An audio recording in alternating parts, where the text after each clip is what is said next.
Assalamualaikum warahmatullahi wabarakatuh. Perkenalkan, nama saya Anwar Raji Sofi'i. Saya dari kelas SI 6F NIM 1914-145, mata kuliah IT Risk Management. Kali ini saya akan membahas resiko terkait TI dan dampak bisnis. Definisi manajemen resiko adalah suatu proses identifikasi, mengatur resiko, serta membentuk strategi untuk mengolahnya melalui sumber daya yang tersedia. Strategi yang dapat digunakan antara lain mentransfer resiko pada pihak lain, menghindari resiko, mengurangi efek buruk dari resiko, dan menerima sebagian maupun seluruh konsekuensi dari resiko tertentu. Selanjutnya, kegunaan sistem informasi dalam mendukung proses bisnis organisasi semakin nyata dan meluas. Sistem informasi membuat proses bisnis suatu organisasi menjadi lebih efisien dan efektif dalam mencapai tujuan. Sistem informasi bahkan menjadikan kunci pemungkin proses bisnis organisasi dalam memberikan manfaat bagi stakeholders. Maka dari itu, semakin banyak organisasi baik yang berorientasi profit maupun yang tidak mengandalkan sistem informasi untuk berbagai tujuan. Di lain pihak, seiring makin meluasnya implementasi sistem informasi, maka kesadaran akan perlunya dilakukan review atau pengembangan suatu sistem informasi semakin meningkat. Kesadaran ini muncul karena munculnya berbagai kasus yang terkait dengan gagalnya sistem informasi, sehingga memberikan akibat yang sangat mempengaruhi kinerja organisasi. Selanjutnya, terdapat beberapa risiko yang mungkin timbulkan sebagai akibat dari gagalnya pengembangan suatu sistem informasi, antara lain: yang pertama, sistem informasi yang berkembang tidak sesuai dengan kebutuhan organisasi. Yang kedua, melonjaknya biaya pengembangan sistem informasi karena adanya scope creep atau pengembangan berlebihan yang tanpa terkendali.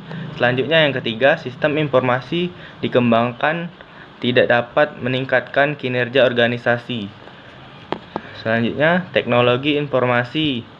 Semua kegiatan yang dilakukan pasti memiliki risiko. Begitu juga dengan pengelolaan TI. Pengelolaan TI yang baik pasti mengidentifikasikan segala bentuk risiko dari penerapan TI dan penerapan dari risiko-risiko yang akan dihadapi. Untuk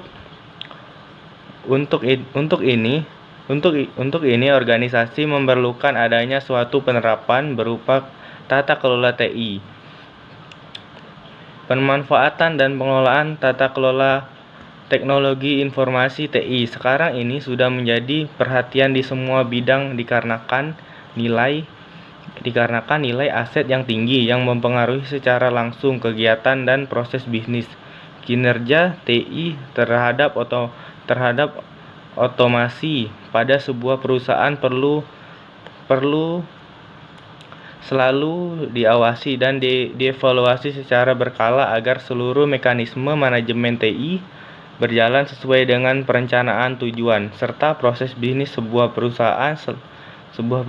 Selain itu, kegiatan pengawasan dan evaluasi tersebut juga diperlukan dalam upaya pengembangan yang berkelanjutan agar TI bisa mendistribusi dengan maksimal di lingkungan kerja perusahaan. Bagaimana dengan organisasi bisnis saat ini dalam pengelolaan risiko TI? Sebaiknya pemilik bisnis memperhatikan pengelolaan risiko TI dan menjadi bagian dari risiko bisnis secara keseluruhan. Aspek risiko TI saat ini tidak hanya dinilai dari kehilangan aset TI, namun dinilai juga dari kehilangan bisnis akibat kehilangan data. Bisnis akibat kehilangan data, pengelolaan hukum dalam transaksi elektronik, bencana yang mengakibatkan terhentinya proses bisnis. Akibatnya, pengelolaan TI, risiko TI mempengaruhi perkembangan strategi manajemen TI. Kenapa perlu manajemen resiko informasi? Nah, saat ini kebutuhan teknologi informasi di perusahaan saat organisasi baik organisasi pemerintah, swasta, dan badan usaha milik negara atau BUMN menjadi suatu kebutuhan utama.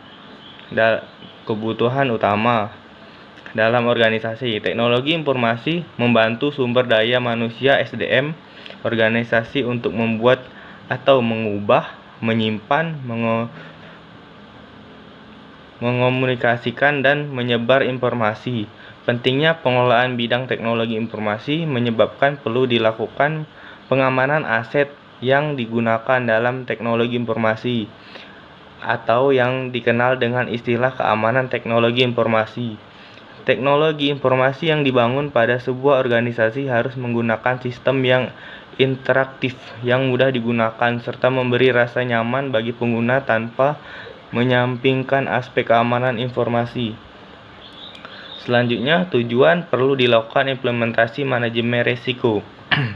Yang pertama, memastikan risiko-risiko yang ada di perusahaan telah diidentifikasikan dan dinilai, serta telah dibutuhkan rencana tindakan untuk mengimplementasi dampak dan kemungkinan terjadinya risiko tersebut, baik dari aspek strategi, operasional, reporting, dan compliance. Yang kedua, memastikan struktur perusahaan memiliki peta risiko yang direview setiap tahun. Yang ketiga, memastikan bahwa rencana tindakan untuk mengimplementasi dampak dan atau kemungkinan terjadi risiko yang telah dilakukan secara efektif dan dapat meminimalisi tingkat risiko dan tingkat kemungkinan terjadinya risiko. Selanjutnya, yang keempat, membantu manajemen perusahaan dalam pengambilan keputusan dan menyediakan informasi mengenai risiko-risiko yang ada di perusahaan. Selanjutnya, yang nomor 5 yang terakhir, mempertahankan lingkungan kerja yang kondusif, membangun kepercayaan investor, dan mengintegrasikan strategi perusahaan. Selanjutnya, proses pengendalian risiko. Pada proses ini dilakukan identifikasi pilih-pilih untuk menangani risiko, menilai pilihan-pilihan penanganannya, mengimplementasikannya. Terhadap tahapan ini melibatkan direksi untuk risiko-risiko yang dampak signifikan terhadap perusahaan, di mana hal ini terkait dengan pengelolaan sumber daya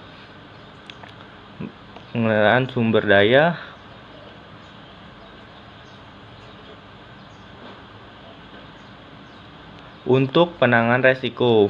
Pada dasarnya, penanganan risiko adalah usaha untuk mengurangi dampak risiko dan mengurangi kemungkinan terjadinya risiko. Pemilihan penanganan risiko lingkungan dengan memperhatikan prinsip cost dan benefit bagi perusahaan, pengaruh pada kemungkinan terjadinya risiko dan dampak risiko, kemungkinan munculnya peluang, serta perlu juga menimbulkan pengaruh terhadap risiko. Selanjutnya, evaluasi atas efektivitas manajemen risiko. Untuk meningkatkan aktivitas manajemen risiko, sebaiknya perusahaan melakukan perbaikan secara berkelanjutan. Setiap tahun, perusahaan melakukan pengurangan evaluasi penerapan manajemen risiko melalui enterprise risk management dan penilaian implementasi roadmap. Implementasi ERM terintegrasi dengan strategi perusahaan yang dimiliki oleh organisasi, sehingga pengambilan keputusan mempertimbangkan risiko bisnis. Implementasi tersebut dilakukan dengan tujuan memberikan gambaran mengenai risiko-risiko yang mungkin terjadi, sehingga tindakan mitigasi terhadap risiko tersebut dapat dilakukan dengan baik sebagai upaya untuk menjaga pencapaian sasaran untuk diharapkan oleh perusahaan. Hasil dari penilaian tingkat maturitas tersebut akan dijadikan salah satu acuan dalam dalam menyusun program kerja implementasi manajemen risiko di perusahaan. Hal tersebut dimaksud agar terdapat perbaikan dalam aktivitas manajemen risiko. Ya, mungkin itu saja penjelasan dari saya. Saya akhiri. Wassalamualaikum warahmatullahi wabarakatuh.